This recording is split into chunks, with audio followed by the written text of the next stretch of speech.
Mimbaraga ntegereje ubushake bwawe kugeza igihe uzanjyana mu gitaramo cy'abagushima.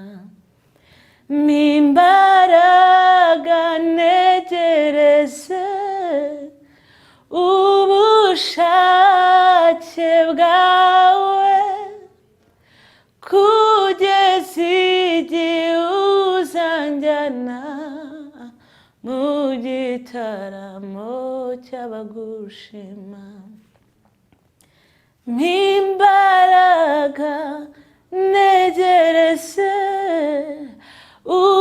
ubushake bwawe kugeza igihe uzanjyana mu gitaramo cy'abagushima.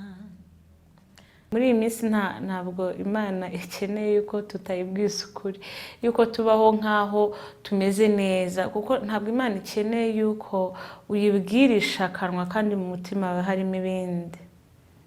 Byibura ni hahandi ugeraho kumva wabaza Imana ngo mbwira byibura ibintu ugendera, ibintu wasetinze ngende mbikurikize ndebe yuko isengesho ryanjye ryasubizwa.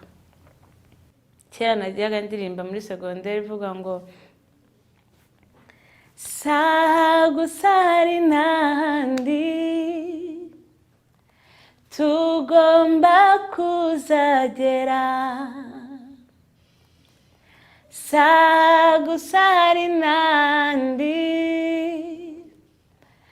tugomba kuzagera, aho tuzagera hose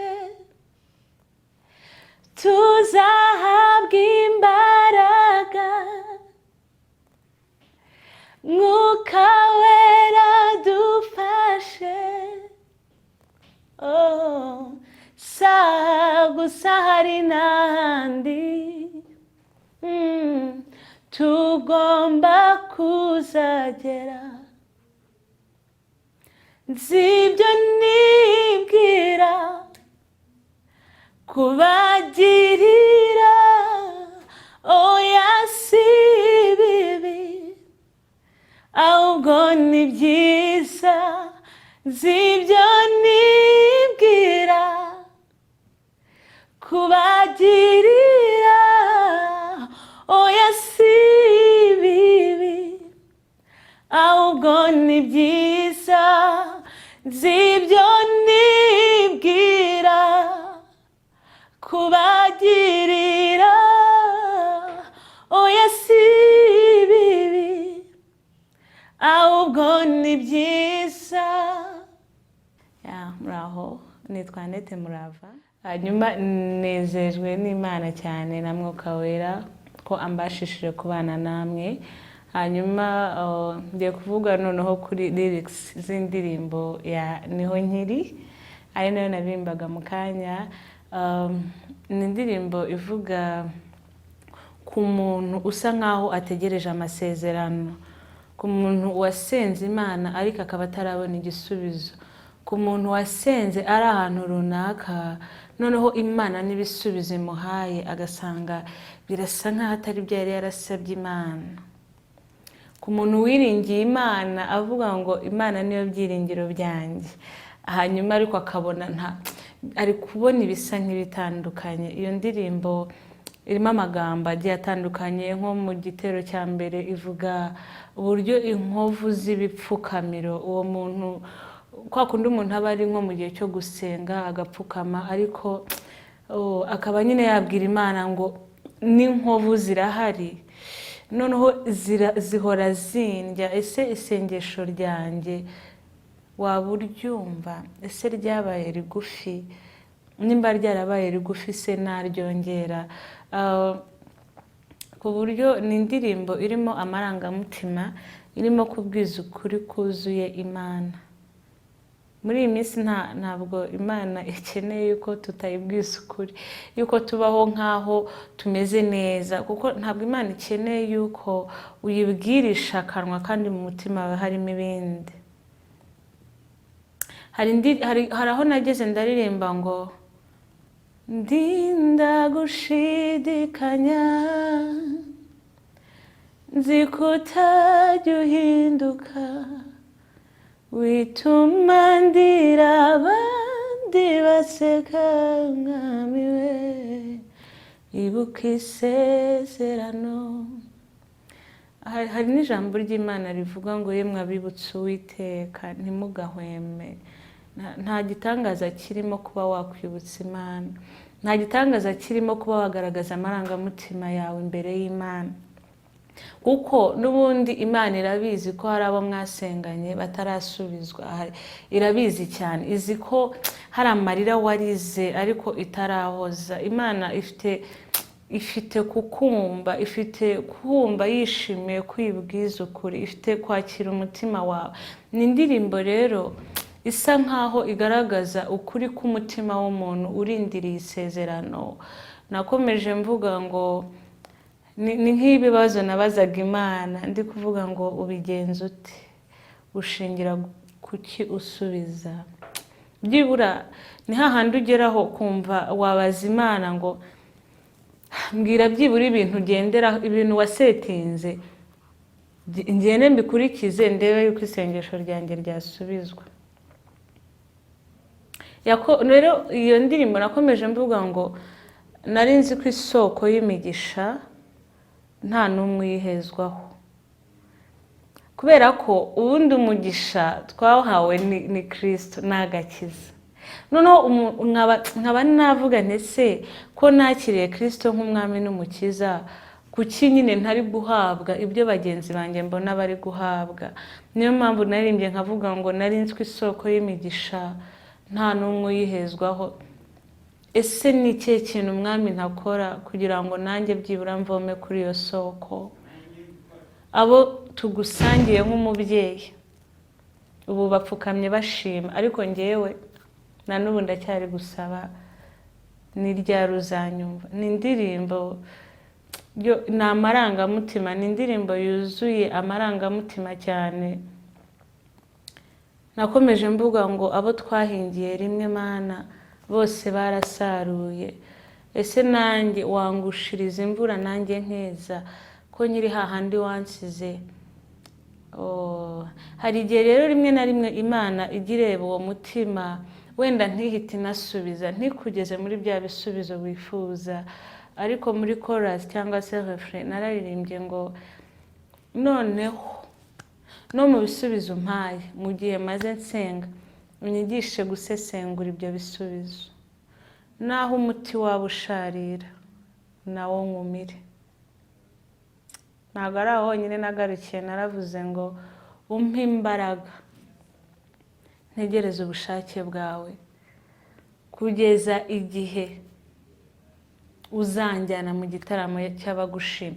Uko byagenda kose, nubwo umuntu yaba ari mu gihe cyo kurira, igihe cyo kumva bitari gusobanuka, haba hari undi muntu urimo arashima. Niyo mpamvu mba ndi kuvuga kuri uwo muntu uwo ari we wese uri ahantu atari gusubizwa, ariko hari abandi bantu basubijwe. Niyo mpamvu navuze ngo imbaraga ntegereze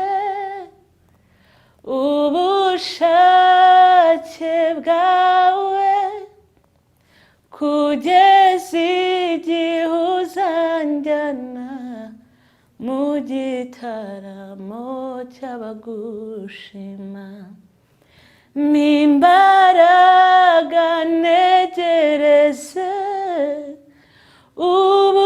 ubushake bwawe kugeza igihe uzanjyana mu gitaramo cy'abagushima. Imbaraga ntegereze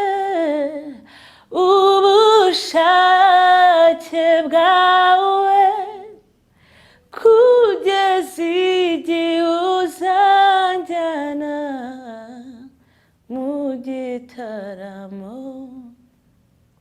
bagushima. Igihe umuntu atarasubizwa, igihe umuntu atarabona bya bisubizo, byibura yaka imbaraga. Ni Imana itanga imbaraga mu gihe umuntu agitegereje amasezerano bitarakunda, bisa nkaho bishaririye.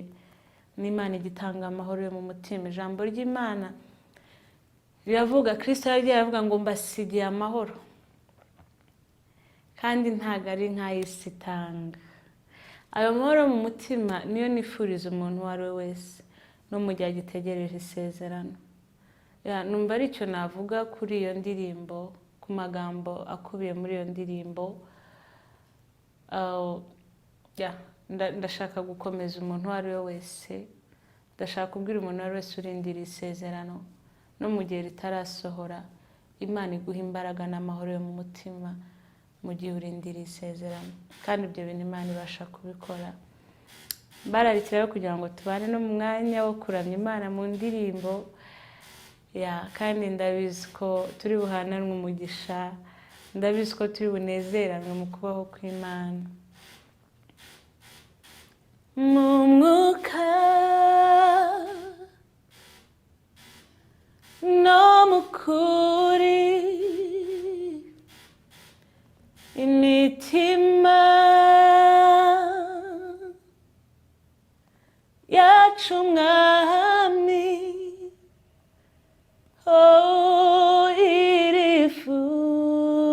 irifuza kukwegera. Humura maso y'imitima yacu, tubashe kubona ubwiza bwawe. Duha inyota yo kukwegera Mwami, imitima yacu isabane nawe. Mwami humura maso y'imitima yacu, tubashe kubona ubwiza bwawe. Duha inyota yo kukwegera Mwami, imitima yacu isabane nawe.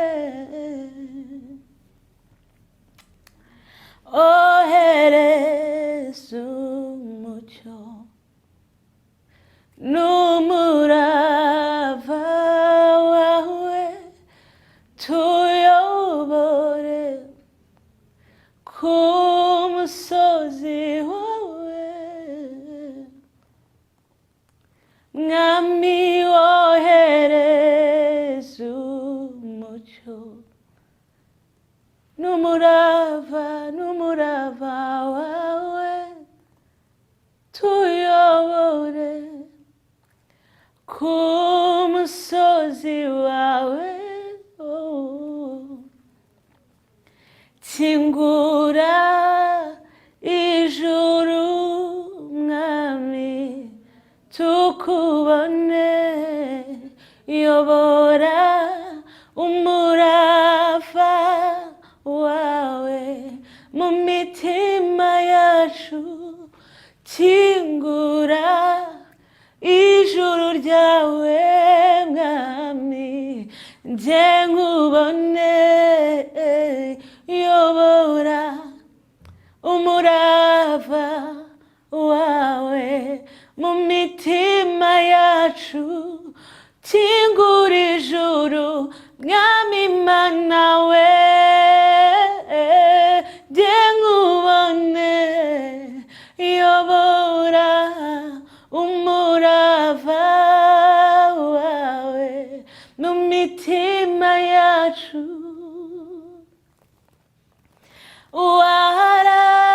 waravuze dusabe tuzahabwa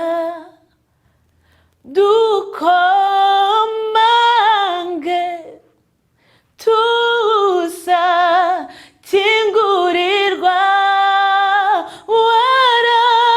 waravuze dusabe tuzahabwa dukomange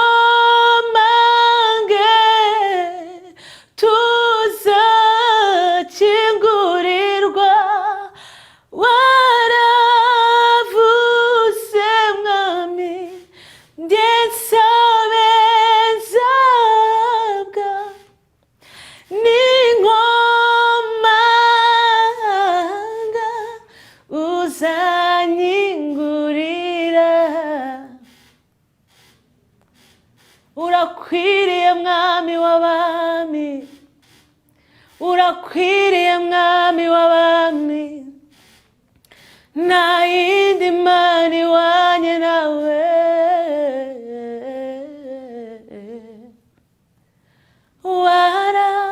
waravuze dusabe tuzahabwa dukomange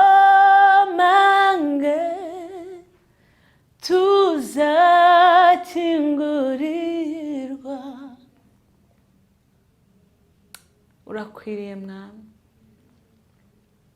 urakwiriye mwami umugambi wawe ni mwiza ku mwana w'umuntu ibyo wibwira kutugirira ni byiza ntabwo ari ibi niko ijambo ryawe rivuga kugira ngo tureme umutima w'ibizaza hanyuma uruwera uruwera uruwera fatanije n'ibizima bine muri uyu mwanya kuvuga ngo uruwera ndabizi kamere yanjye ntabwo yakabasha kubivuga neza ariko muri uyu mwanya ndakuramije rwose ndavuze ngo urera ndakwinginze bikubere umubavu guhumurira neza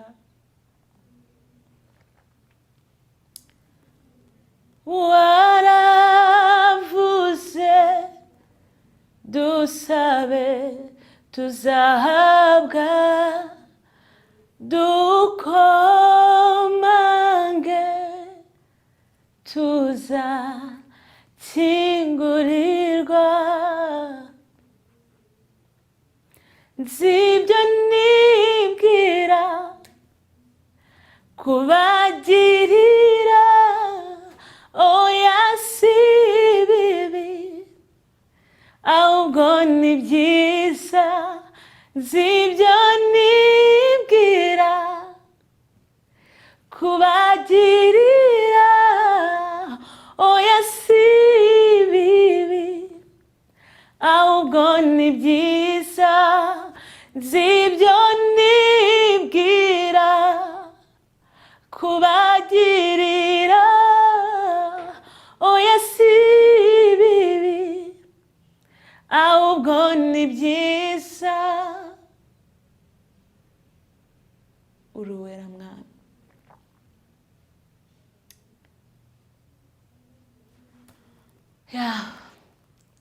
mwakoze kubana nanjye mu mwanya wo kuramya ndabikunda iyo umuntu afite umutima wo kuramya Imana ushobora kumva we watekereza ngo nta jwi mfite ryiza ryo kuba nabikora ariko kuramya ni igikorwa kigari uko uri kubyumva ukumva bigukozeho urimo uraramya Imana ndifuriza umuntu uwo ari we wese kuramya Imana atitaye ku kintu icyo ari cyo cyose mwakoze rero kubana nanjye muri uwo mwanya wo kuramya Imana mu ndirimbo kuko kuramya byo ni igikorwa kirekire